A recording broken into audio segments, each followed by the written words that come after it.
So hello guys. I hope कि आप लोग सब अच्छे होंगे और जो लोग डिफरेंट पीएसयू ज्वाइन कर रहे हैं उनकी ज्वाइनिंग कंप्लीट हो गई होगी और ट्रेनिंग भी स्टार्ट हो गई होगी। तो उससे रिलेटेड जितने भी मॉड्यूल है मैं ऑलरेडी डाल चुका हूँ। आज का स्पेसिफिकली वीडियो जो मैं बना रहा हूँ उसमें हम लोग सैलरी स्ट्रक्चर डिस्कस करेंगे। जो ऑलरेडी वीडियोस पड़े हुए हैं यूट्यूब में, जो मेरा चैनल है इस पर, बट वो एक कलेक्टिवली एक जगह नहीं है, वो डिफरेंट डिफरेंट फॉर्म में मैंने डाले हैं। E1 का अलग डाला है, E2 का अलग डाला है। और उसका रेगुलराइजेशन वाला लोगों के डाउट्स रहते हैं, सर अगर E1 में रेगुलराइज होने के बाद E2 में जब जाते हैं तो उस पीरियड में कितना सैलरी मिलता है। तो थ्री डिफरेंट स्ट्रक्चर जो पीएसयूज के रहते हैं। पीएसयू स्पेसिफिकली एनटीपीसी की बात करें जिसमें at the time of joining आप E1 ग्रेड पर रहेंगे और आप रेगुलराइज E1 में ही होंगे। बट नेक्स्ट फाइनेंशियल ईयर जो डिपेंड करेगा आपकी ज्वाइनिंग में, 3 महीने बाद आ सकती है, 6 महीने बाद आ सकती है, 9 महीने, 10 महीने, 11 महीने, 1 साल तो ऑब्वियस नहीं लगेगा। With in a year financial year change होती है। तो जब फाइनेंशियल ईयर आएगी तब आप प्रमोट हो जाएंगे E2 में। तो उस टाइम पे आपकी कितनी सैलरी रहेगी वो भी आज के वीडियो में हम लोग देखेंगे। और उसके अलावा मैं एक चीज़ और बता दूं, जैसे मैंने लास्ट वीडियो जो अपडेट किया था तो मैंने अपने व्हाट्सएप नंबर मेंशन किया था कि फॉर कैरियर रिलेटेड काउंसलिंग है, आप you may contact on this number. तो मुझे I guess hundreds of message receive हुए जिसमें मैंने देखा मोस्ट ऑफ द जो 99% जो लोगों के डाउट्स थे वो कॉमन डाउट्स थे। ऐसा सेकंड लिस्ट रिलीज कब होगी, मेडिकल में अगर कुछ कुछ इशू आता है तो टाइम एक्स्ट्रा देते हैं या नहीं देते हैं, एनटीपीसी की सैलरी कितनी, स्ट्रक्चर सैलरी कितनी रहती है सर, कट ऑफ कितना जाएगा एक्सपेक्टेड सेकंड लिस्ट में।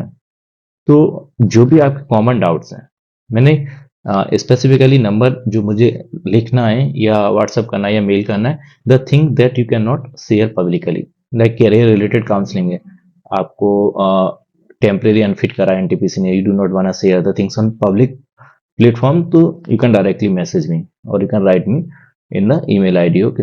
बट इस तरह के कॉमन डाउट्स होते हैं तो आप रिपीटेटिवली, ऐसा पॉसिबल नहीं होगा मैं हंड्रेड्स ऑफ मैसेज को एक दिन में लूंगा, सेम टाइप के डाउट्स को एंटरटेन करूं। तो बेहतर आप कमेंट बॉक्स में इस तरह के डाउट्स कीजिए, जिससे ये होगा the question that you may possibly asking किसी ने ऑलरेडी पूछा हो, तो आप कमेंट बॉक्स में करेंगे तो मैं जब डाउट्स लूंगा तो उस चीज को डिस्कस कर लूंगा। ठीक है। तो कोशिश करें वही डाउट्स जो आप पब्लिकली शेयर नहीं करना चाह रहे, कैरियर रिलेटेड आपको कुछ इशू है या कुछ और ऐसी प्रॉब्लम है that may possibly obstacle in your career that you want to share, तो that you can directly write in my message और email, I will reply for that. But इस तरह के डाउट्स हैं जो पब्लिकली आप लिख सकते हैं तो उसमें लिखिए, जिससे कि आपके डाउट से जो दूसरा पॉसिबली पूछने वाला है और डिफरेंट जो भी आपके ग्रुप जो कलीग्स हैं वो पूछने वाले हैं वो उन चीज़ों को, तो वो एटलीस्ट समझ सकें कहाँ से हम डाउट है और मैं एक जगह आंसर कर दूंगा। पर्सनली रिप्लाई करना सभी को डिफिकल्ट होगा। और इसके अलावा सेकंड लिस्ट का जैसे मैं ऑलरेडी बता चुका हूँ, सेकंड लिस्ट का जो जितने भी स्टडी एनालिसिस किए ऑन द बेसिस ऑफ 2021 और 22, तो डेफिनेटली सेकंड लिस्ट रिलीज होगी, but in the mid of Feb और end of the Feb. But कुछ लोग बोल रहे हैं सर 22 में तो विद इन 17 या 20 days of first list release हो गई थी, फर्स्ट लिस्ट के बाद सेकंड लिस्ट रिलीज हो गई थी। तो अगर आप ओनली इस तरह से देखेंगे तो वेरिएशन बहुत है, सेकंड रिलीज के बाद थर्ड लिस्ट का रिलीज हुई, और जबकि अगर 21 का बात करें तो फोर्थ लिस्ट भी आई थी, फिफ्थ लिस्ट भी उसमें कंबाइन की थी। तो ओवरऑल टाइम डिफरेंस आ सकता है, बट हम जो देखेंगे कि हाँ जनरली टाइम कितना लगता है, अराउंड 2.5 से 3 मंथ्स लगते हैं। तो मिड ऑफ फेब और एंड ऑफ फेब तक डेफिनेटली आ जाएगी। और अगर पहले भी आती है तो अच्छी बात है, पहले भी रिलीज कर सकते हैं, बट यू कैन एक्सपेक्ट हाँ by the end of Feb you will get the second list of NTPC. आएगी या नहीं आएगी, लोग बहुत सारे डिस्कस कर रहे हैं कि सर यहाँ इतने ज्वाइन किए हैं, वहाँ इतने ज्वाइन किए हैं, आएगी कि नहीं। तो देखो ये सब लोग स्पेकुलेट कर रहे हैं अपने बेसिस पे, फेक न्यूज इस तरह की, जैसा व्हाट्सएप यूनिवर्सिटी में आजकल होता है, लोग कुछ भी बोल के कुछ भी बता देते हैं। तो ये सब कॉन्फिडेंशियल होता है बहुत। आपको एक्चुअल क्या थिंक है वो एनटीपीसी की रिक्रूटमेंट सेल है उसके पास ही इंफॉर्मेशन कन्फाइंड रहेगी। On the basis of experience I can share my ideas कि हाँ मैं एक्सपीरियंस क्या पॉसिबली कब तक आएगी, क्या कट ऑफ जाएगा, जो एक ट्रेंड रहा है एनटीपीसी पे उस बेसिस पे। ऐसा नहीं है कि I have any kind of internal information on that basis I can claim कि हो सकता है, there nothing like this. On the basis of past में जो एक ट्रेंड रहा है एनटीपीसी पे, ऑन दैट बेसिस मैं बता सकता हूँ हाँ मिड ऑफ फेब और एंड ऑफ फेब तक आएगी। कट ऑफ एक्सपेक्टेड कितना जा सकता है on the basis of number of seats जो हैं, और लास्ट के 2 इयर्स का ट्रेंड क्या रहा है और क्या चेंजेस आए हैं जो हमारे मार्केट में जॉब के प्रोस्पेक्टिव से, तो उस चीज पर देख सकते हैं। ठीक है। तो देखते हैं आज सैलरी का देख लेते हैं पूरा। हाँ, एक चीज़ और है, ये आप लोग कुछ लोगों के ये भी डाउट्स थे, उनका अपकमिंग या फोर्थ कमिंग इंटरव्यू है या कहीं और उन्हें अपियर होना है किसी और एग्जाम्स के लिए, तो they are assuming that they will get selected in the second list, that's why they are leaving the interview, attend नहीं कर रहे इंटरव्यू के, डिस्टेंस पे बहुत या जाने में थोड़ा डिफिकल्ट हो रहा है। तो देखो मेरी तरफ से हाईली रिकमेंडेबल है, अनटिल अनलेस आपके पास जॉब लेटर नहीं आ जाए और आप ज्वाइन ना कर लें, तब तक कोई भी आपके रास्ते में कोई भी इंटरव्यू या जॉब अपॉर्चुनिटी है उसे ग्रैब करें, उसे इंटरव्यू को दें। आपकी एग्जाम लिखना है तो एग्जाम को दें, जब तक आपका फाइनल सिलेक्शन किसी में नहीं हो जाता, क्योंकि एक स्टेज रहती है, आपका पहले लिस्ट आएगी, फिर डॉक्यूमेंट वेरिफिकेशन होंगे, फिर मेडिकल होगा, then finally will the part of any particular organisation. तो इस बेसिस पे एज्यूम नहीं करें कि हाँ मेरा इसमें हो जाएगा इसलिए मैं वहां नहीं जा रहा, पहले जाएं ऑलरेडी एंड ऑफर लेटर आपके पास आने दें, देन डिसाइड करें whether you want to join this particular organization or not, okay। इस बेसिस पे स्पेकुलेट नहीं करें कि हाँ मेरा हो जाएगा तो नहीं जाना है, तो ये गलती ना करें। तो हम लोग देख लेते हैं, आज का वीडियो स्टार्ट करते हैं और इसमें डिस्कस करेंगे जो सैलरी स्ट्रक्चर है even during the training and even after getting regularisation, and E2 वाला जो हम लोग प्रमोट हो जाते हैं तो उसमें कितना सैलरी रहता है। और इसके अलावा भी आपके कोई डाउट बच जाते हैं after completion of this video, then mention in the comment section, okay। only those doubts that you are not able to share on the public platform, you can directly write me over the message और in the my email ID। अगर इस तरह के common doubts आप again and again पूछेंगे then ये बहुत difficult होगा मेरे लिए to answer each and every individual और सिमिलर काइंड ऑफ डाउट्स जो मैं ऑलरेडी बता चुका हूँ, ओके। Then let's start. लोग सैलरी स्ट्रक्चर देख लेते हैं क्या है। तो ये जो मैं सैलरी स्लिप बता रहा हूँ ये हमारी E1 की है और ड्यूरिंग ट्रेनिंग वाली है, क्योंकि ट्रेनिंग में जो कैफेटेरिया अलाउंसेस होता है जो 35% मिलता है वो हाफ मिलता है, मीन्स हमें 17.5% मिलेगा। क्योंकि ये मैंने ज्वाइन किया था उस टाइम की है, तो उस टाइम पे डीए रिलेटिवली कम था जो अभी है, तो अभी डीए अराउंड 44% है जो पीएसयूज में देखेंगे। तो आप देखेंगे बेसिक पे हमारा 40,000 ट्रेनिंग का जो रहता है, ओके। और इसका जो डीए होगा डीएनएस अलाउंसेस वो आपका 17,520, उस टाइम पे शायद 38 या 39 के आसपास था, आप लोग कैलकुलेट करके देख लेना, आप 44% ऑफ बेसिक देख लेना, उस पर जो आएगा अराउंड 18,000 कुछ आ जाएगा, तो वो आपका रहेगा। तो आपका ये मिलेगा 40,000 बेसिक पे, 80,000 आपका डीए आ जाएगा। ये होता है जो कैंटीन अलाउंसेस हो गया, कन्वेनियंस या ट्रांस अलाउंसेस होगा, यूनिफॉर्म मेंटेनेंस अलाउंसेस हो गया, ये तो कलेक्टिवली आप लोग देखेंगे तो कितना है 7,000 है। 7,000 अमाउंट ये एक्चुअल में ये क्या जो हमारा 7,000 है वो हमारा 35% का हाफ 17.5% ऑफ बेसिक है, तो आप कैलकुलेट करेंगे 7,000 आएगा, ओके। तो जो आपका टोटल अर्निंग है 64,646, ये जो हमारा सीपीसी 2017 है इसके 200 या 300 कुछ अमाउंट आता रहता है, जो हमारा लास्ट पे कमीशन आया था उससे रिलेटेड है, तो उस पर इतना इम्पैक्ट नहीं पड़ता।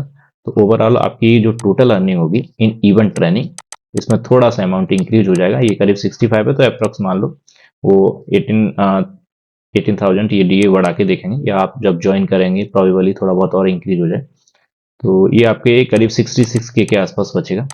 अब ये डिटेक्शन देख लेते हैं, इनकम टैक्स डिटेक्शन अगर आप दिसंबर में ज्वाइन कर रहे हैं, ओके, क्योंकि इस मंथ में ज्वाइन करेंगे तो आपकी ये फाइनेंशियल ईयर में देखा जाता है कि 5 लाख जो ग्रॉस है उससे ज़्यादा है तो टैक्सेबल होते हैं आप, टैक्स आपका डिडक्ट होगा, एल्स नहीं होगा, क्योंकि स्टार्टिंग में आपका ये टैक्स डिडक्ट नहीं होगा till December, January and February, okay, and March, after March ये काउंट होगा, तो 4 मंथ्स के लिए आपका ये डिडक्शन नहीं होगा। ईपीएफ कंट्रीब्यूशन है ये हमारा रहता है 12% ऑफ बेसिक, तो ये आपका डिडक्ट होगा। इस पर काउंसिल रिकवरी जो भी आपके 50 रहता है कहीं 150 रहता है, वो डिपेंड करती है प्लान टू प्लान। और इसने करंट कंट्रीब्यूशन ये रहता है उन एम्प्लॉयज के लिए जो ड्यूरिंग वर्किंग इनकी कोई फेटिलिटी हो गई है या डेथ हो गई है किसी रीजन्स की वजह से, तो उन्हें जो कंट्रीब्यूशन दिया जाता है एनटीपीसी की तरफ से वो डिडक्शन होता है। तो इसमें आप ये घटा दीजिए, 2500 आपका नहीं होगा, तो ये 6,000 7,000 अप्रोक्सीमेट डिडक्शन होगा यहाँ पे। तो 7,000 डिडक्शन होगा, 2,000 लेस हो रहा है और यहाँ आपका 66 करीब बनेगा, इसमें 759 बचेगा, ओके। तो आपको ग्रॉस जो यहाँ पर है करीब 58 से 59 तक मिलेगा इन हैंड, 58 टू 59 के, ये ड्यूरिंग ट्रेनिंग मिलेगा, ओके। तो ड्यूरिंग ट्रेनिंग अगर कंक्लूड करके देखा जाए तो 59,000 आपको मिल जाएगा in hand till December, Jan, Feb and March. उसके बाद में आपके आनेंगे टैक्स के अंडर आ जाएंगे, तो आपको फिर टैक्स रिजीम सेलेक्ट करना पड़ेगा, whether you want new tax regime या ओल्ड टैक्स रिजीम। उसके अकॉर्डिंग आपका अराउंड 3000 डिडक्ट और होगा। तो उसके बाद में till the completion of the training आपके 3000 और अमाउंट डिडक्ट होने लगेगी। तो उसके बाद में आपका कितना हो जाएगा 3000 का, अगर इसमें डिक्रीज करेंगे तो अराउंड 56 आएगा। तो ये ओवरऑल है। और बाकी के ये डिडक्शन, एग्जम्पशन, टैक्स कंप्यूटेशंस, ये टोटल जो है कितना हमारा काइंड ऑफ जो टोटल इनकम मान कर रहे हैं, टोटल इनकम जो होगी टैक्सेबल कितना है, तो उसकी डिटेल है। ट्रेनिंग में ऐसा जितना ज़्यादा कुछ डिटेक्शन या वो होता नहीं, लिमिटेड आपका ईपीएफ डिटेक्ट होता है, और जो भी आपके इंटरनल प्लांट से रिलेटेड जो एक्टिविटी आप कर रहे हैं उसका माइनस से अमाउंट डिटेक्ट होता है। क्योंकि आप बैचलर हॉस्टल लेंगे तो उसमें आपका कोई रेंट नहीं लगता। अगर आप क्वार्टर लेंगे तो मिनिमम अमाउंट 1000 के आसपास कुछ होता है, वो आपका डिटेक्ट होता है। ओके, फिर नेक्स्ट पे चलते हैं। जब आप ड्यूरिंग ट्रेनिंग है, तो जैसे मैंने बताया फाइनेंशियल ईयर में आप होंगे रेगुलराइज, फाइनेंशियल ईयर में प्रमोट होंगे E2 में, तो उसके बाद में नेक्स्ट दिसंबर में आप हो जाएंगे E1 में रेगुलराइज्ड। लेकिन आपको प्रमोट कब होना है, मार्च के बाद में। तो आप मार्च के बाद अप्रैल में आपके करीब 4 महीने आफ्टर रेगुलराइजेशन आप प्रमोट होकर E2 में जाएंगे। जब तक 4 मंथ्स के लिए आप E1 में रेगुलराइज्ड रहेंगे। तो इसमें अलग से अलाउंसेस जो ऐड हो जाएंगे वो क्या हो जाएंगे देख लेते हैं। उसमें जैसे ऐड होने का कैफेटेरिया अलाउंसेस जो मैंने बताया, जो आपका 17.5% मिलेगा ड्यूरिंग ट्रेनिंग, तो वो आपको फुल मिलने लगेगा, वो 35% मिलेगा। ओके, और इसके अलावा नाइट अलाउंसेस आपको मिलने लगेगा, ट्रैवल अलाउंसेस मिलने लगेगा जो नहीं मिल रहा। आपके पास बाइक है तो उसका, 4 व्हीलर है तो उसका मिलने लगेगा। ओके, तो एक मेरे पास सैलरी स्लिप है इवन रेगुलराइजेशन की, जो पुरानी स्लिप है। क्योंकि आप जब रेगुलराइज इवन में हो जाते हैं तो जस्ट आफ्टर रेगुलराइजेशन आपके ऑर्डर्स नहीं आते, उसमें थोड़ा सा टाइम लग जाएगा 1-2 महीने का ऑर्डर आने में। तो क्या होता है, ड्यूरिंग आफ्टर रेगुलराइजेशन 1-2 महीने आपको ट्रेनिंग वाली सैलरी मिलेगी, बट जैसे रेगुलराइजिंग ऑर्डर आएंगे तो पीछे वाली एज ए एरियर आपके साथ में आ जाएगी। तो अमाउंट ज़्यादा आता है, बट एक्चुअल में आपका जो देखेंगे 70 के आसपास या 72 बनता है, जो इन हैंड अमाउंट बनेगा इवन रेगुलराइजेशन है। तो मेरी एक स्लिप है उसमें एरियर भी है, तो ये वाली स्लिप है, इसमें नेट पे ये सब कुछ दिया हुआ है डिडक्शन। तो ये हमारी स्लिप है इवन जब हम क्या हो गए, रेगुलराइज हो गए। और ये इवन में अब ये आप लोगों के फिर से डाउट नहीं होने चाहिए कि सर E2 करेंगे या नहीं करेंगे। मैंने बताया फाइनेंशियल ईयर में होंगे आप, जैसे अभी दिसंबर में ज्वाइन किए तो नेक्स्ट दिसंबर में आप इवन में रेगुलराइज हो जाएंगे, बट मार्च के बाद आप लोग क्या किस में जाएंगे, E2 में जाएंगे। तो दिसंबर, जैन, फेब, मार्च, ये आपके 4 मंथ्स आप even as a regularised employ, और जो उसको जो मिलेगा डेजिग्नेशन सीनियर असिस्टेंट इंजीनियर का मिलता है ड्यूरिंग इवन रेगुलराइज जो होंगे। उसके बाद E2 हो जाएंगे तो आपको एग्जीक्यूटिव इंजीनियर का मिलता है। ओके, तो ये चीज याद रखेंगे। अब इसमें देख लेते हैं, जैसे ही आप रेगुलराइज हुए तो आपका आफ्टर 1 ईयर 3% इंक्रीमेंट होता है जो हमारा बेसिक पे होता है। तो बेसिक आपका कितना है 40,000 है, उसका 3% इंक्रीमेंट लग जाएगा आपका, तो कितना हो जाएगा 1200 और इंक्रीज हो जाएगा। तो आपका ये कितना आ जाएगा टोटल 41,000, 41,200 जो बेसिक पे बनेगा। तो ये देखो बेसिक पे इसमें वो जो बना हुआ है वो कितना बना है 41,200। अब बेसिक पे प्रीवियस जो मैंने बताया था ये लिखा है, मतलब मैं रेगुलराइज हो गया हूँ, बट मेरा पीछे का जो एरियर है वो आया। तो प्रीवियस वाले अमाउंट ये सब छोड़ दो, ये आपके मतलब की नहीं, क्योंकि ये एज एरियर मिलेगा कितने दिन बाद आपके वो आते हैं रेगुलराइजिंग ऑर्डर। ओके, अब ये डीएनएस अलाउंसेस जो है, तो मैंने बताया था अभी कितना चल रहा है 44% अराउंड चल रहा है जो हमारा डी है। तो 41,200 पे अराउंड 18,000 करीब बनेगा ये कुछ। ओके, तो आपको आफ्टर गेटिंग रेगुलराइजेशन 41,200 मिलेगा, आपको डीए मिलेगा 80,000, 18,046। ये जितना भी एरियर है तो एरियर हम हटा देंगे, ये आपके काम का नहीं है तो एरियर ये हट गया। अब कैफेटेरिया अलाउंसेस जो आपको मिलेगा वो 35% मिलेगा, मतलब पहले 7,000 मिल रहा था अब 14,000 मिलेगा। उसको आप डिफरेंट पार्ट में डिवाइड कर सकते हैं, वो अपना जो ईएसएस इंटरनल आपका सॉफ्टवेयर जो होगा जिस पे आप अपनी पे स्लिप ये सब कुछ देखते हैं सैप पे, उसमें चेंज कर सकते हैं। तो मैंने उसका अलग अलग से डिस्ट्रीब्यूशन कर रखा है, तो उसे ओवरऑल जोड़ेंगे तो 14,000 आएगा। देखें कैंटीन अलाउंसेस 1,000। ओके, प्रीवियस वाला छोड़ देंगे, हमारे काम का नहीं है। ओके, कन्वेंस अलाउंसेस प्रीवियस वाला छोड़ देंगे, ये कन्वेंस अलाउंस को देखेंगे, इसमें कितना मिला है 3,000। तो 3,000 और ये हमारा है 4,000। इसका यूनिफॉर्म मेंटेनेंस अलाउंसेस ये हमारा कितना हो गया 7,000 हो गया, और हमें टोटल कितना मिला है 14,000 मिला है। तो ये इसके अलावा देखेंगे हम जो अदर में इन्होंने डाला होगा 7,000 अदर अलाउंसेस, जो आफ्टर गेटिंग आपको रेगुलराइजेशन 35% हो जाता है। तो टोटल आपका ये कितना हो जाएगा 14% हो जाएगा, 14,000 हो जाएगा। ओके। इसके अलावा आपको अगर देखेंगे और जो चीज़ें मिलती हैं वो आपका बाइक का लोकल ट्रैवल है एक्सपेंसेस मैंने बताया था। अगर आपके पास बाइक है तो आपको करीब 4500 के आसपास मिलता है। तो लोकल ट्रैवल जो एक्सपेंसेस है तो ये 4355 मिला है। और इसके बाद मेंटेनेंस का 900, तो करीब कितना हो जाएगा कि 5200 के आसपास या 5400 के आसपास कुछ अमाउंट ये बनता है। नाइट अलाउंसेस देखेंगे तो नाइट अलाउंसेस आपको कितना मिलता है, 750 मिलता है ई1 में जब रेगुलराइज होंगे। उसके बाद में ई2 में आपको 950 मिलने लगता है। 6 और 7 नाइट्स आती हैं आपकी जितनी भी होंगी एक मंथ में। तो अगर 6 नाइट्स को कंसिडर कर लें तो आपका कितना आ जाएगा, 6 नाइट्स को कंसिडर करेंगे तो ये 4500 अराउंड या 5000 मान लेते हैं नाइट अलाउंसेस का जो होगा। तो नाइट अलाउंसेस को इसमें देखेंगे कहीं लगा होगा तो ये हम आएंगे। ट्रेवल हो गया हमारा, ट्रेवल ट्रेवल ये हमारा नाइट रिमर्समेंट, तो ये 4500 है। तो आपका ये टोटल अर्निंग, क्योंकि ये जो दिख रहा है मेरा ईयर है, जो भी पे स्लिप मैं दिखा रहा हूँ पुरानी पे स्लिप जिसमें ये सब एडेड हुई है, तो आपका इवन में जो टोटल अर्निंग्स हो जाएंगी वो हमारी कितनी हो जाएंगी, यहाँ देख लेते हैं 41,000। ओके। इसके बाद में 18,000 हमारा उसका आ जाएगा डीए का। ओके। 18,000 के बाद 14,000 हमारा आ जाएगा। ये किसका आ जाएगा हमारा 14,000, कैफेटेरिया अलाउंसेस जो मिलता है। ओके। ये हमारा क्या है, डीए। और इसके अलावा 5,000 हमारा नाइट्स का आ जाएगा। और 5,000 अराउंड हम कंसिडर कर ले रहे हैं हमारा किसका आ जाएगा, जो ट्रैवलिंग अलाउंसेस है। तो हमारा कितना हो जाएगा 18,000 और 14,000, 32, 32 अटेम्प 42,000, 42,000 और ये 41, तो करीब 83-84,000 के आसपास आपका यहाँ टोटल अर्निंग जो आएंगी वो हमारी 84 या 85 के अप्रॉक्स मान लो वो आती है। डिडक्शन देखेंगे उसी केसेस में आपके डिडक्शन उसी हिसाब से इंक्रीज हो जाते हैं। तो अराउंड आपके जो डिडक्शन है वो करीब 14 से 15,000 होंगे।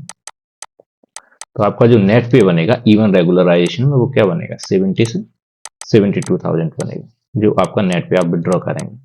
ओके। तो इवन रेगुलराइजेशन में चेंज कितना आएगा, पहले अभी आप ड्यूरिंग ट्रेनिंग 3 मंथ्स के लिए 58 या 59 विड्रॉ करेंगे। आफ्टर गेटिंग रेगुलराइजेशन आप 70 से 72 करेंगे।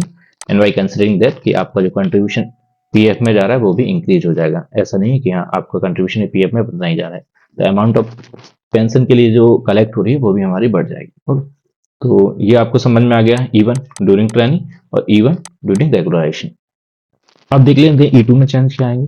जब आप आफ्टर फाइनेंशियल ईयर ई2 में आ जाएंगे तो ई2 का आपका ये पे स्लिप है। ओके। ई2 में आपका क्या होगा, बेसिक पे चेंज होगा। तो इसमें देख लेते हैं बेसिक पे। तो इसका बेसिक पे जैसे ये दिया हुआ 50,000। अब आपका अगर प्रमोशन केवल होता तो अगेन से 41,200 जो था उसका 3% इंक्रीज होता। क्योंकि आप ई2 में प्रमोट हो गए तो अब आपका डायरेक्ट क्या होगा, बेसिक चेंज होकर 50,000 हो जाएगा। इसका डीए निकालेंगे तो 19,600 आएगा। यूनिफॉर्म मेंटेनेंस अलाउंसेस जो मैंने बताया था कि हमें 14,000 जो टोटल मिलेगा, अभी भी आपका 30% ऑफ बेसिक मिलेगा तो ये हमारा 4,000। एलटीसी ये अमाउंट इन्होंने क्लेम किया होगा। एलटीसी जो हमारा लेता है ट्रैवल कंसेशन रहता है, लीव ट्रैवल कंसेशन, तो इन्होंने क्लेम किया होगा 6,000 के आसपास। या ये पे स्लिप में जो भी इनका ये वाला अमाउंट जो कैफेटेरिया अलाउंसेस मिल रहा है उसको इसमें कंपलसेट किया होगा। तो ये हमारा कितना आ जाएगा, ये प्रीवियस टाइम ये प्रोफेशनल अलाउंसेस दिया हुआ है। तो 6,000, 4,000, 10,000, 12,500 ये कलेक्टिवली आपका हो गया। ओके। और ये हमारा अमाउंट जो हेल्पर का दिया हुआ है एज ए हेल्पर वो उसी में से कटता है जो हमारा कैफेटेरिया अलाउंसेस होता है। तो 5,000। ओके। 5,000 और 6,000, 10,000 और 4,000, 14,000 ये आपका क्या कौन सा अलाउंसेस आ गया, जो कैफेटेरिया अलाउंसेस था। उसके अलावा ये आपका बाइक का मैंने बताया था, bike petrol and bike maintenance 5200 ये हो जाएगा आपको। एलटीसी ये अमाउंट एक्चुअल में इन्होंने उसी का जो कैफेटेरिया अलाउंसेस है उसी का एक पार्ट इसमें डाल रखा है। वैसे एलटीसी हम क्लेम भी करते हैं, वो एक्चुअल अमाउंट कितना है वो मुझे देखना पड़ेगा। तो ओवरऑल देखा जाए तो आपको basic 50 plus DA, cafeteria allowances 30% of DA. उसके अलावा आपका हेल्पर जो अमाउंट है वो उसी में से डिडक्ट होता है, जो आप 14,000 डाल रहे हैं कैफेटेरिया अलाउंसेस उसी में ऐड करना होता है। और ट्रेवल अलाउंसेस आपके पास बाइक है तो आपको ये करीब मिलेगा 5200। अगर आपके पास में 4 व्हीलर होती है तो अराउंड 8,000 आपको मिलता है, क्लेम करना होता है। तो कलेक्टिवली देखेंगे आपके पास बाइक है तो अराउंड 1 लाख आपका बन जाएगा ग्रॉस। अगर आपके पास में 4 व्हीलर है तो हाँ 4,000 एक्स्ट्रा ऐड कर दो, 1,04,000 आपका बन जाएगा। डिडक्शन देखेंगे उसी में तो ये डिडक्शन इनके ज़्यादा हुए हैं क्योंकि ये पहले कुछ इनकी एबसेंट रही होंगी जिसकी सैलरी मिली होगी जो इसमें आगे आके डिडक्ट कर लिया। तो बेसिक पे जैसे एक दिन का कोई एबसेंट रहा होगा पिछले मंथ में जिसकी इन्हें पूरी सैलरी मिली थी बाद में डिडक्ट कर लिया। और एसी बस रिकवरी ये जो दिया है, एनटीपीसी खुद की बसेस चलती हैं, उसमें आप ऑनलाइन टिकट करके जा सकते हैं, 10-20 रुपए लगते हैं, तो जितनी टिकट की है उस पर डिडक्शन हो जाता है। हाउस रेंट जो क्वार्टर है आपकी, उसकी रिकवरी 750 मिलता है, अराउंड लगता है 750 या 1000 के आसपास। इन्होंने क्लब ज्वाइन किया है जिसमें जिम होती है, अदर एक्टिविटी, उसका 150 मंथ का लग रहा है। P R M S membership ये 235 है। इसने करंट कंट्रीब्यूशन जो मैंने बताया था एम्प्लॉय फर्टिलिटी के, स्पॉट काउंसिल रिकवरी ये आपका 50 रुपीज लगा है। एग्जीक्यूटिव एसोसिएशन जो एपेक्स बॉडी या बहुत सारी इंटरनल बॉडी उन्हें ज्वाइन करते हैं, उसका ईपीएफ कंट्रीब्यूशन का 8000 है। इनकम टैक्स इतना है। ओके, तो ओवरऑल इनका डिडक्शन ये 18000 हुआ है, क्योंकि ये एक्स्ट्रा इनका 2000 चला गया लास्ट 1 डे की एक्स्ट्रा सैलरी मिली होगी या एबसेंट रही होगी जो अपडेट नहीं कर पाए। तो लमसम ये 15,000 डिडक्ट होगा यहाँ पे, 15 से 16,000, तो 79 है, तो इसमें करीब 2 से 3,000 और ऐड कर दो, तो ये हमारा 81 या 82 बन जाएगा। 81 और 82,000 बनेगा जब E2 में आप रेगुलराइज हो गए। ओके, तो लमसम ये देख लिया पूरा हमने क्या है। अब लमसम एक समराइज फॉर्म में देख ले तो सिंपल सा है आपका समराइज फॉर्म। अगर हम देखेंगे तो आपका E1 ड्यूरिंग ट्रेनिंग, तो जब आप ट्रेनिंग में 59 के, आप जब रेगुलराइज हो गए तो आपका हो जाएगा इसमें 72 के, और जब आप प्रमोट हो जाएंगे E2 में आ जाएंगे, जब आपका कितना हो जाएगा 82 के हो जाएगा। तो ये ओवरऑल है जो आप पीएससी में आपको सैलरी मिलेगी फॉर नेक्स्ट 4 years अंटिल आपका नेक्स्ट प्रमोशन E3 में नहीं होता है। ओके, तो ये सब कुछ हो गया। इसके अलावा हम लोग देख लेते हैं कुछ और बचा तो नहीं। तो ठीक है, ये सब कुछ आज की वीडियो। इसके अलावा मैं फिर से बता रहा हूँ, अगर कोई भी चीज छूट गई होगी तो do not forget to mention in the comment box. Okay, I will take in the next video. और आज की वीडियो हम लोग वो डाउट्स और ले लेंगे जो प्रीवियस मेरा वीडियो था जिसमें डाउट डिस्कशन मैंने किए थे, जिसमें लोगों ने डाउट्स पूछे थे। और फिर से all of you are requested कि जिस तरह के ऐसे आपके कॉमन डाउट्स हैं वो कमेंट सेक्शन में ही लिखें, क्योंकि इंडिविजुअली आप मेल या व्हाट्सअप करेंगे तो मेरे लिए बहुत डिफिकल्ट होगा सिमिलर काइंड्स के जो डाउट्स हैं उनको ईच एंड एवरीवन को इंडिविजुअली आंसर करना। तो बेहतर होगा ऐसे डाउट्स जो आप पब्लिक प्लेटफॉर्म पर शेयर नहीं कर सकते related to your career, any other problem that you are facing in your career, वो आप डायरेक्टली मुझे मैसेज या मेल कर सकते हैं। रिमेनिंग अदर डाउट्स तो आपको मेंशन करने कमेंट बॉक्स में। ओके, तो अब बाकी डाउट्स लेते हैं जो आपने नेक्स्ट लास्ट वीडियो में जो मेंशन किए थे, उन डाउट्स को देख लेते हैं क्या।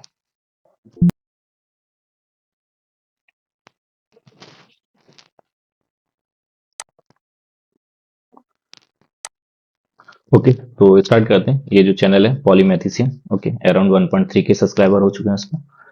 तो फर्स्ट थिंग, जैसे मैंने बताया, एज ए मेंटर और कैरियर काउंसलर मैं फ्री ऑफ कॉस्ट इस तरह की आप लोगों की हेल्प कर रहा हूँ। तो आपके जो बीटेक स्टूडेंट्स हैं या जो प्रिपरेशन कर रहे हैं, ड्यूरिंग प्रिपरेशन जो मैंने देखा था डिफिकल्ट होता है, हम लोग मेहनत करते हैं, रिजल्ट्स नहीं मिल रहे, लोग हमारी जो हार्ड वर्क होते हैं उसे एक्नोलॉज नहीं करते हैं। तो बहुत सारी प्रॉब्लम्स होती हैं जो ऑब्स्टेकल बनती है हमारे कैरियर में। डिफिकल्ट होता है किसी के साथ शेयर करना, कोई काउंसलर हो और एक दबे कि हाँ कहाँ क्या फॉलो करें जिससे हमारा बेहतर आगे फ्यूचर बन सके या सेलेक्ट हो सके। तो उसके लिए एक अच्छा प्लेटफॉर्म है। तो आप अपने जितने भी जूनियर्स हैं या जो प्रिपेयर कर रहे हैं गेट के लिए, उनके साथ शेयर करें और चैनल को सब्सक्राइब करें। और बाकी के जो भी आपके डाउट्स रहते हैं कमेंट सेक्शन में मेंशन करें, मैं आंसर करूंगा। उसके अलावा ऐसे डाउट्स हैं जो कैन नॉट मेंशन और public platform, you can directly right me over the my email ID and WhatsApp number जो ऑलरेडी वीडियो जो मैं दे चुका हूँ। ओके, इसमें भी शेयर कर देंगे। तो हम लोग लास्ट वीडियो ये था जिसपे देख लेते हैं क्या आप लोगों के जो डाउट्स थे उनको ले लेते हैं, उन डाउट को डिस्कस करेंगे। ओके, तो लेट्स स्टार्ट। 27 टोटल डाउट्स हैं। सबसे फर्स्ट डाउट है, इन्होंने 3 डेज एगो किया है, इनका देख लेते हैं। साहू का, please discuss about second list once again since lots of news are circulating about the same. तो साहू मैं आपको बता दूं कि लास्ट जो लिस्ट डिस्कस की थी सेकंड लिस्ट, वो ऑलरेडी चैनल पर, जिसमें एक्सपेक्टेड कट ऑफ मैंने बताया कितना जा सकता है। और बाकी रिगार्डिंग स्पेकुलेशन रहा तो मेरे पास भी लोगों ने इस तरह के मैसेज किए थे व्हाट्सएप स्क्रीनशॉट, सर कुछ लोग बोल रहे हैं नंबर ऑफ सीट्स कम आएंगी या सेकंड लिस्ट आएगी नहीं। तो वो सभी फेक है। इस तरह का कोई भी कॉन्फिडेंशियल चीजें रहती हैं रिक्रूटमेंट की, और एनटीपीसी की जो रिक्रूटमेंट सेल है दैट इज हाईली कॉन्फिडेंशियल चीजें with any employ with anyone, ये वो शेयर नहीं करते। और मैं बोल रहा हूँ सेकंड लिस्ट आएगी इन द मिड फेब और end of Feb on the basis of 2021 और 22 में जो ट्रेंड रहा है उस बेसिस पे बता रहा हूँ। तो आप इस तरह की जो भी न्यूज सर्कुलेट हो रही हैं उन पर अपना ध्यान को डाइवर्ट ना करें, सिंपली फोकस करें द वे और जो आने वाले आपके एग्जाम्स हैं या इंटरव्यूज हैं उन पर फोकस करें। ओके। और इसके बाद में Nitish Kumar ji, sir please make a video on CIL cut off on the basis of DVC NTPC specially in mining sir please. Damodar valley corporation और DVC के बारे में बात कर रहे हैं, तो ठीक है, मैंने ये आपने पहले भी फीडबैक दिया नीतीश, तो इस पे बनाते हैं। दामोदर वैली कॉर्पोरेशन NTPC जो डेटा है वो कलेक्ट कर रहे हैं हम लोग, और जल्दी इस पे एक डिस्कशन करेंगे, detail discussion. Sir my rank is 1287 OBC in mechanical engineering, is there any chance to get selected in second list? देखिए आपका रैंक 1287 ओबीसी में काइंड ऑफ वर्ड्स जो दिखाई दे रहा है कि हाँ यू मे गेट सेलेक्टेड, तो इसके चांसेस हैं। आप एक बार मोर क्लियरिटी के लिए कट ऑफ वीडियो देख लीजिए जो ऑलरेडी इस पे है चैनल पर, क्योंकि वो एक प्रिसाइज्ड डेटा है जो कैलकुलेशंस के बेसिस पे निकाला गया था। तो अगर रैंक आपकी उस रेंज में आ रही तो डेफिनेटली हो जाएगा। 1287, हाँ काइंड ऑफ लग रहा है you may get selected in second list, but keep preparing for the other exam as well. Sir is there any benefit of having MTech degree in PSU? देखिए MTech degree in PSU at the joining पे तो उसका ऐसा कुछ नहीं है, but हाँ आपके पास एमटेक डिग्री है तो मेंशन करा देना जो आपका प्रोफाइल फिल होगा एट द टाइम ऑफ जब आप ज्वाइनिंग करोगे कि हाँ यू हैव एमटेक डिग्री और किस स्पेशलाइजेशन में। कुछ फास्ट प्रमोशंस होते हैं या फास्ट प्रमोशन काइंड ऑफ एक एग्जाम के थ्रू आपको डायरेक्टली जो बीच में ड्यूरेशन होता है प्रमोशन का E2 टू E3 या E3 टू E4, उसको कम करके उसमें एग्जाम ले लिया जाता है, आपको डायरेक्ट प्रमोट किया जाता है, तो उसमें एमटेक का इंटरव्यू होता है, उसमें बेनिफिट मिल जाता है। और डिपार्टमेंट आपको चेंज करना है, ऑपरेशन से मेंटेनेंस या अदर रिन्यूएबल एनर्जी सोर्सेस में जाना है, तो possibly you may get the benefit over there. तो डायरेक्ट बेनिफिट नहीं है, but indirectly you may get the benefit in internal exams, और उसमें जो भी आपका एक्सपीरियंस है वो काम आ सकता है। My rank is 1450, 1415 EOBC, is there any possibility for me to get selected NTPC? देखिए इलेक्ट्रिकल में 1450 रैंक सेकंड लिस्ट में, लेकिन डिफिकल्ट क्योंकि मुश्किल है, बट हाँ सीट्स या कुछ बढ़ती हैं तो चांसेस हैं, बट ओवरऑल देखा जाए अगर इतनी सीट्स रहती हैं और जो ट्रेंड है 14 और 15 का, तो उसके बेसिस पे तो आपको डिफिकल्ट है। So keep preparing for the other exam as well, और बाकी होपफुल रही है, शायद NTPC कुछ फिर से सीट बढ़ाता है तो possibly may get. Okay sir, my all India rank की 2641 2641 in instrumentation engineering SC category, can I select in second list of NTPC 2003 selection? Please set this. Okay देखिए प्रिसाइज्ड रैंक तो मुझे देखना पड़ेगा, क्योंकि अभी हम लोग डाउट्स डिस्कस कर रहे हैं, तो आपकी जो रैंक है और कैटेगरी के बेसिस पे देखा जाए, हाँ चांसेस है। और आप एक बार वो कट ऑफ लिस्ट पड़ी हुई है सेकंड, वो चेक कर लीजिए, इसी साइट पे मैंने डाली है, इसी हमारे यूट्यूब चैनल पर। अगर आपकी उसके अंदर आ रही है रैंक तो डेफिनेटली विल मेक इट।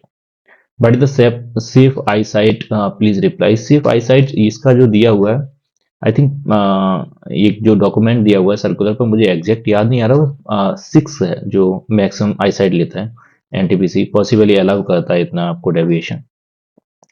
तो इसका डॉक्यूमेंट मैं देख लूंगा आपको, वैसे उसमें जो एनेक्जर आता है आपका जो ज्वाइनिंग के टाइम पे उसमें मेंशन होती है। ओके तो आई थिंक इसका डेविएशन जो आई साइड नंबर देखते हैं वो 6 है, और बाकी मैं इसे क्लियर करके और बताता हूँ डिटेल में। ओके सर, NLC का इन हैंड सैलरी क्या रहेगा आफ्टर ट्रेनिंग? तो NLC देखो E2 में लेता है, क्योंकि ये माइनिंग साइट्स में रहता है, तो E2 में भी उसकी in hand salary after getting regularization कम बनती है। मेरे साथ के एक दो हैं जो NTPC में ज्वाइन किए हुए हैं, और उसके अलावा PGCL में ज्वाइन किए हैं जो हमारी NLC को छोड़ के आए हैं, जो नेवलाइट लिग्नाइट कॉर्पोरेशन है, जो उसे छोड़ के आने के बाद ज्वाइन किए। तो इन हैंड इसका कम बनता है, 54-55 के आसपास बनता है। बेहतर अगर आपके पास और ऑप्शन PGCIL या NTPC का, तो उसे ज्वाइन करें। सर NTPC में PF डिटेक्शन का कैलकुलेशन कैसे होता है? पेंशन की भी डिटेक्शन होती है क्या? देखो EPF जो है प्रोविडेंट फंड, वो ही आपका पेंशन के फॉर्म में मिलता है। ये हमारा 12% ऑफ जो बेसिक प्लस डी है उसका 12% डिडक्ट होता है। बाकी जो NPS भी आप खोल सकते हैं, नेशनल पेंशन स्कीम है, तो उसमें एक कंट्रीब्यूशन होता है, कंट्रीब्यूशन एम्प्लॉय का होता है, और दूसरा उतना ही परसेंट हमारा जो एम्प्लॉयर है उसका रहता है, जैसे NTPC का रहेगा। और मैक्सिमम 12% तक कंट्रीब्यूट करते हैं उसमें वो जो आपका एम्प्लॉयर है, और आपका जो कंट्रीब्यूशन है आप अपने आप से डिसाइड कर सकते हैं। सर इन CIL अगर फर्स्ट लिस्ट में OBC सीट फुल हो जाए तो क्या सेकंड लिस्ट में जनरल से सीट मिल सकती है OBC को? देखो OBC की जितनी नंबर ऑफ सीट्स हैं उतनी ही रहेगी, क्योंकि OBC reserve for other backward caste people. तो अगर आपकी फर्स्ट लिस्ट में फुल होगी तो सेकंड लिस्ट में जनरल को ही होगा। ये डिफरेंट केस ऐसे हो सकता है, जैसे आपकी देखा जाए तो जनरल वाली जो आपकी ओबीसी की जो सीट्स हैं, लेकिन आपकी जो रैंक के मेरिट वो जनरल में आ रही है, तो आपको जनरल में सीट दी जा सकती है। बट ऐसा नहीं होगा कि हाँ, ओबीसी की सीट फिल हो गई है तो जनरल की जो सीटें हैं उन्हें ओबीसी में डाल दिया जाए। भैया प्लीज सीआईएल का कट ऑफ वीडियो लाइएगा। हाँ ठीक है। हाँ ये फीडबैक मुझे, आप लोगों के फीडबैक ले लिए, बहुत सारे लोगों के डाउट्स हैं, तो इस पर एक वीडियो बनाएंगे डिटेल में, क्योंकि सीआईएल एक्चुअल में कोल इंडिया लिमिटेड बहुत स्लो रिक्रूटमेंट प्रोसेस कंप्लीट करता है, और मैंने बताया था लंबी मोर देन 1 ईयर तक वेटिंग लिस्ट क्लियर करता रहता है। तो ठीक है, इसका बनाएंगे एक वीडियो और डिटेल्स देखेंगे। सर 2025 में माइनिंग में वैकेंसी आएगा क्या? नहीं, और कितना आएगा? देखो कितना आएगा एग्जैक्ट तो नहीं पता, बट आप एक ट्रेंड ले सकते हैं, सिंस लास्ट 2 ईयर्स आ रहा है। और पीएसयू ऑलमोस्ट जो महारत्ना पीएसयू है वो एनजीसी हो गया, जो इस बार अभी वैकेंसी नहीं निकाली, बट जल्दी वो रिलीज करेंगे 2023 की। पीजीसीआईएल हो गया, सीआईएल हो गया, और एनटीपीसी हमारा हो गया। तो इस तरह की जितने भी Maharatna PSU each and every year recruit करते हैं थ्रू गेट। तो इसमें कोई डाउट नहीं है, रिक्रूटमेंट आएगी कि नहीं, डेफिनेटली आएगी। My rank is 567 in E. Can I select any checklist? हाँ, तो 567 रैंक है, तो आप जनरल में अगर होंगे, क्योंकि ओबीसी की 675 की है, तो डेफिनेटली विल मेक इट, क्योंकि 400 के अप्रॉक्स गया है जनरल का फर्स्ट लिस्ट में। सर मेरा पावर एक आई में -6.25 पे, एंड एनटीपीसी मेडिकल क्राइटेरिया -6 तक मेंशन है, तो मैं क्या लैसिक करवाऊं, या यह अगर वो लोग मेडिकल अनफिट कर देंगे उसके बाद टाइम देंगे लैसिक करवाने का? देखिए जो मैंने बताया था, मुझे एक बार कंफर्म करना पड़ेगा। ये -6.25 जैसा आप बता रहे हैं आपका है, और एक्चुअल क्राइटेरिया जो है वो -6 है, तो हाँ, एट द टाइम आपका टेस्टिंग होगा, उस टाइम पे अगर पता चलता है आपका जो उससे बाहर है, तो आपको टाइम दिया जाएगा। वो मेंशन करेंगे टाइम कितना देते हैं, तुरंत आपको रिजेक्ट नहीं करते मेडिकल पर, आपको क्योर करने के लिए टाइम देते हैं। और लैसिक कराना कि नहीं कराना, ये एक मेडिकल रिकमेंडेशन होगी, आप एक बार किसी में डॉक्टर से डिस्कस कर सकते हैं। अगर उससे आपकी आई साइट पे कोई तरह का इम्पैक्ट नहीं पड़ता और वो प्रॉपर हो जाती है, तो उसमें कोई इशू नहीं। हाँ, बट डायरेक्ट आपको रिजेक्ट नहीं करेंगे, आपको टाइम देंगे। सर क्या होम स्टेट पोस्टिंग मिल सकती है क्या? ज़्यादा बीबी भी जॉब कर रही हो होम स्टेट में, तो उसको रेफरेंस लगाकर पोस्टिंग मिल सकती है क्या? देखो अगर स्पाउस आपके हैं किसी और स्टेट में, और तो आप एक्सपेक्ट कर रहे हैं कि आपको होम स्टेट पोस्टिंग तो नहीं मिलेगी, it's very difficult to get the home state posting, but हाँ, जो आपका मिनिमम टाइम होता है 5 ईयर्स का, जो आपको सर्व करना है outside of your home state, उसके बाद में on the reference of spouse you may get the transfer, but starting में तो नहीं मिलेगा आपको। स्पाउस का जो है, जो मिनिमम आपको वर्क करना है 5 ईयर्स ऑपरेशन में, तो उसके बाद ही जब आप एलिजिबल हो जाते हैं, एक मानस पोर्टल होता है जिसपे आप ट्रांसफर के लिए अप्लाई करते हैं, तो वो मिनिमम 3 ईयर्स बाद कर सकते हैं, तो 3 साल बाद, और बाकी 5 साल आपका ऑपरेशन बाद, उसके बाद ट्रांसफर मिल सकता है आपको। सर मेरा एनटीपीसी में फर्स्ट लिस्ट में नेम आया था, बट मैंने डीबी इनकरेक्ट थे, मैंने फिर से डॉक्यूमेंट करेक्ट भेजे हैं, तो मेरा ऑफर लेटर कब तक आएगा? देखिए जो भी आपकी लास्ट डेट रही होगी उसके with in a month expect कर सकते हैं, 15 दिन या 1 महीने के अंदर आ जाता है, तो आपके documented corrected within a month you will get the offer letter. Can you share sir your email ID? हाँ, ईमेल आईडी मैं फिर से बता दूंगा इसमें, ऑलरेडी वैसे मैंने बहुत सारे वीडियोस पर जो नीचे स्क्रॉल होती है उस पर मेंशन है मेरी email ID and contact number, जिस पे आप, मैंने फिर से बताया, the doubt that you are not comfortable to share in the public domain like in the comment section, वो केवल मैसेज और मेल कीजिए, बाकी remaining common doubts you can mention in the comment section. Okay, तो आज के लिए इतना है, अगर इसके बाद भी आपका कोई डाउट रह गया तो do not forget to mention in the comment section, I will take in the next video. तो मिलते हैं नेक्स्ट में। Okay guys, thank you, bye bye.